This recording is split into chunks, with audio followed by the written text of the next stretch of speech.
बिस्मिल्लाहिर्रहमानिर्रहीम। अस्सलाम वालेकुम। कुकिंग विद मोनी के साथ मैं हूँ मोनी अरशद। आज हम बनाएंगे बीफ यखनी पुलाव। ईद की आमद है। ईद के लिहाज से मैं बहुत ही बेहतरीन और ख़ास तोहफ़ा आपको दे रही हूँ।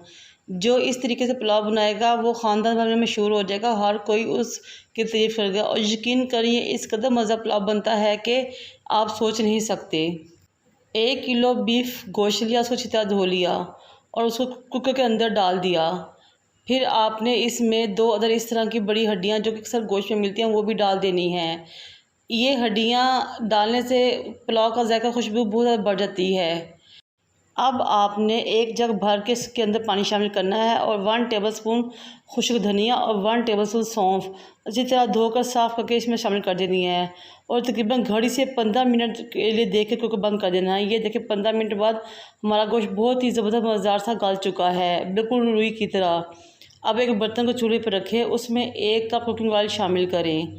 कुकिंग ऑयल जब गर्म हो जाए इसमें से 2 दरमियाने साइज़ के प्याज बारीक काट के शामिल कर लें और उनको ब्राउन करें।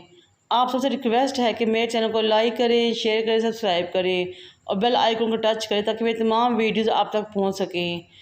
अब आपने एक पोथी लहसुन की लेनी है और 3 इंच अदरक का टुकड़ा और इसको थोड़ा सा पानी में डालकर ग्राइंडर में ग्राइंड करके वो भी शामिल कर देना है। 2 अदर टमाटर बारीक काटे हैं वो भी इसमें शामिल कर दें। फिर मसाले की बुनाई के लिए इसमें 1 प्याली पानी शामिल करें। मसालों में जाएंगे 1 बादियान का फूल, 5 से 6 लौंग, 2 कड़ी पत्ते, 4 से 5 दालचीनी के टुकड़े, 3 से 4 छोटी इलायची, 2 अदर बड़ी इलायची और 1 जायफल भी इसमें जाएगी, लेकिन वो हम गोश्त डालने के बाद बुनाई करते हुए एंड में शामिल करेंगे पीस कर। अब हम इसमें 3 टीस्पून नमक, 1.5 टीस्पून ज़ीरा और 1.5 टीस्पून पिसी हुई काली मिर्च शामिल करेंगे। यूँ तो हमने यखनी बनाते हुए इसके अंदर खुश्क धनिया डाल लिया था, लेकिन अगर आपको ज़रूरत महसूस हो तो पिसा हुआ खुश्क धनिया भी दोबारा से यूज़ कर सकते हैं। अब हम इसमें अपना गोश्त शामिल करेंगे, उसकी भुनाई करेंगे।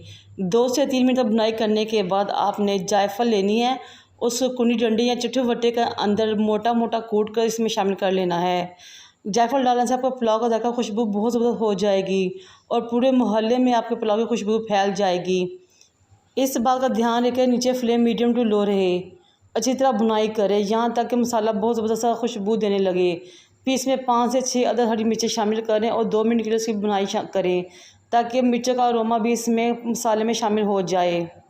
यकीन करें कि इतना मज़ेदार पुलाव तैयार होगा कि हर कोई आपकी तारीफ़ करेगा और जो एक बार खाएगा वो उंगलियां चाटता रह जाएगा और बार बार आपसे इसकी फरमाइश करेगा।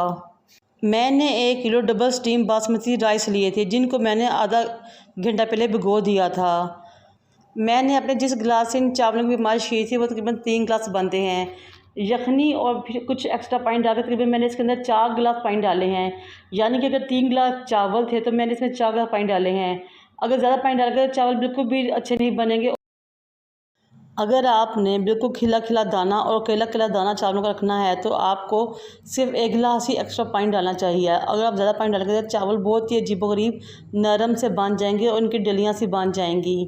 जब पानी पकना शुरू हो तो इसमें आप चावल शामिल करें और इसको हल्के हाथ से हिलाते हुए चावलों को पानी के अंदर शामिल कर लें, लेकिन जो ज़्यादा चम्मच नहीं लाना क्योंकि इस मौके पर ज़्यादा चम्मच लाने से चावल टूट सकते हैं। बिल्कुल इस तरह जिस तरह के मैं कर रही हूँ। अब आप इसको कवर कर लें और पानी के खुश्क होने का इंतज़ार करें।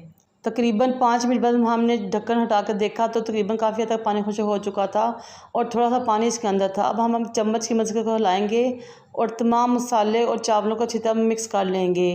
माशाल्लाह माशाल्लाह, ये सब खुदाए बुजुर्ग की मेहरबानी है। ये देखें माशाल्लाह कितना ही खूबसूरत और खुश रंग पुलाव बना है और कितना परफेक्ट और ज़बरदस्त गोल्डन सा कलर आया है, बिल्कुल देगी पुलाव की तरह।